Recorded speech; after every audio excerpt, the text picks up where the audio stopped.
ವೇಗ ಸುದ್ದಿ ನಿಖರ ಮಾಹಿತಿ ನಿಮ್ಮೊಂದಿಗೆ ಸದಾ ಪಬ್ಲಿಕ್ ಟೈಮ್ಸ್ ಕರ್ನಾಟಕ ನ್ಯೂಸ್. ನಾನು ಡಾಕ್ಟರ್ ಶ್ವೇತಾ ಜಿ.ಎನ್. ಆಚಾರ್ಯ.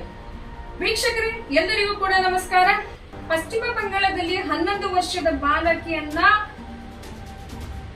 ಅತ್ಯಾಚಾರವನ್ನ ಮಾಡಿ ಕೊಲೆ ಮಾಡಿದ್ದಾರೆ. ಈ ಒಂದು ಘಟನೆ ನಡೆದಿರುವಂತದ್ದು ಪಶ್ಚಿಮ ಬಂಗಾಳದಲ್ಲಿ.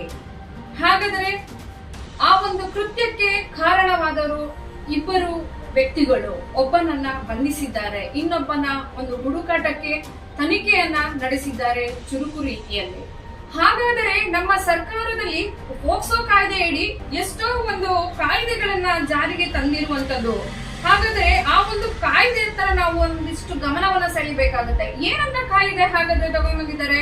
ಪೋಕ್ಸೋ ಕಾಯ್ದೆ ಬಂದಿರುವಂತದ್ದು ಒಂದು 2012ರಲ್ಲಿ ಪೋಕ್ಸೋ ಕಾಯ್ದೆ ಜಾರಿಗೆ ತಗೊಂಡ್ ಬಂದ್ರು. ಆ ಕಾಯ್ದೆ ಅಡಿನಲ್ಲಿ ಸರ್ಕಾರದಲ್ಲಿ ಎಷ್ಟೋ ಒಂದು ಕಾರ್ಯಕ್ರಮಗಳನ್ನ ಮಾಡಿದ್ರು. ಆ ಒಂದು ಕಾರ್ಯಕ್ರಮಗಳನ್ನು ಮಾಡಿದ್ರು ಕೂಡ ಇವತ್ತು ಬಾಲಕಿಯರು ಇವತ್ತು ಬಲಿಯಾಗ್ತಕ್ಕಂಥವ್ರೆ ಹೆಚ್ಚಾಗಿದ್ದಾರೆ. ಆ ಒಂದು ಕಾಯ್ದೆಯಡಿ 18 ವರ್ಷದ ಒಳಗೆ ಇರುವಂತಹ ಮಕ್ಕಳು ಪೋಕ್ಸೋ ಕಾಯ್ದೆಯಡಿ ಒಂದು ಏನು ಜಾಗೃತಿಯನ್ನ ಮೂಡಿಸಬೇಕು ಅಂತ ಹೇಳಿ ಎಲ್ಲಾ ಕಡೆನಲ್ಲೂ ಕೂಡ ಒಂದಿಷ್ಟು ಮಾಹಿತಿಗಳನ್ನ ಕೊಡುವುದರಲ್ಲಿ ಸರ್ಕಾರ ಗಮನವನ್ನ ಸೆಳೆದಿತ್ತು. ಹಾಗಾದ್ರೆ ಆ ಒಂದು ಪೋಕ್ಸೋ ಕಾಯ್ದೆಯಡಿ ತಂದಿರುವಂತಹ ಒಂದು ಕಾಯ್ದೆಗಳಾಗಿರ್ಬೋದು, ಇಲ್ಲ ಒಂದಿಷ್ಟು ಮಾಹಿತಿಗಳನ್ನ ಕೊಡುವಂತದ್ದಾಗಿರ್ಬೋದು, ಮಕ್ಕಳ ಸುರಕ್ಷತೆ ಮತ್ತು ಜಾಗೃತಿ ಮೂಡಿಸುವಂತದ್ದಾಗಿರ್ಬೋದು, ಇಲ್ಲ ಒಂದು ಆ ಮಕ್ಕಳಿಗೆ ಆ ಮಾಡಿರುವಂತಹ ಒಂದು ಕೃತ್ಯ ಇರ್ಬೋದು, ಶಿಕ್ಷಕರಾಗಿರ್ಬೋದು, ಪೋಷಕರಾಗಿರ್ಬೋದು, ಸಾರ್ವಜನಿಕ ಕಾಯ್ದೆಯ ಬಗ್ಗೆ ಅರಿವು ಮೂಡಿಸುವ ನಿಟ್ಟಿನಲ್ಲಿ ಅವರಿಗೆ ಕೊಟ್ಟಿರುವಂತಹ ಒಂದಿಷ್ಟು ಮಾಹಿತಿ ಆಗಿರ್ಬೋದು. ಆದ್ರೂ ಕೂಡ ಈ ಒಂದು ಪೋಕ್ಸೋ ಕಾಯ್ದೆ ಅಂತಕ್ಕಂಥದ್ದು ನಿರಂತರವಾಗಿ ಒಂದು ಏನು ಈ ತರ ಒಂದು ಆಗ್ತಾ ಇರ್ತಕ್ಕಂಥದ್ದು, ಮತ್ತೆ ನಿರಂತರವಾಗಿ ಅಪ್ರಾಪ್ತ ಬಾಲಕಿಯರ ಮೇಲೆ ದೌರ್ಜನ್ಯ ಎಸಗುವಂತಹ ಕೆಲಸ ಆಗ್ತಾ ಇರುವಂತದ್ದು. ಹಾಗಾದ್ರೆ ಇದಕ್ಕೆ ಮುಂದಿನ ದಿನಗಳಲ್ಲಿ ನಮ್ಮ ಸರ್ಕಾರ ಯಾವ ರೀತಿಯಲ್ಲಿ ಕಾನೂನು ಕ್ರಮ ವಹಿಸುತ್ತೆ ಅಂತಕ್ಕಂಥದ್ದನ್ನ ನಾವು ಕಾದು ನೋಡಬೇಕಾಗಿದೆ.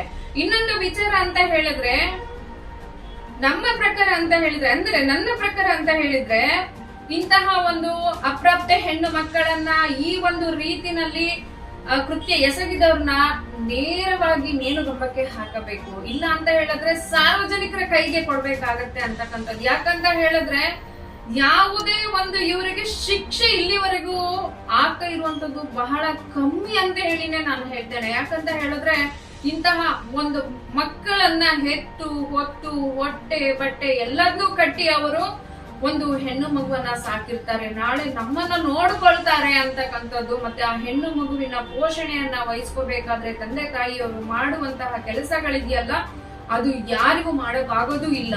ಆದ್ರೂ ಕೂಡ ಈ ಒಂದು ವಿಚಾರಗಳ ಬಗ್ಗೆ ಸರ್ಕಾರ ಇನ್ನೂ ಕೂಡ ಕಟ್ಟುನಿಟ್ಟಾದ ಒಂದು ಎಚ್ಚರಿಕೆನ ವಹಿಸಬೇಕು ಅಂತಕ್ಕಂಥ ವಿಚಾರವನ್ನ ನಾವು ಹೇಳಲು ಮುಂದಾಗ್ತಾ ಇದ್ದೇವೆ.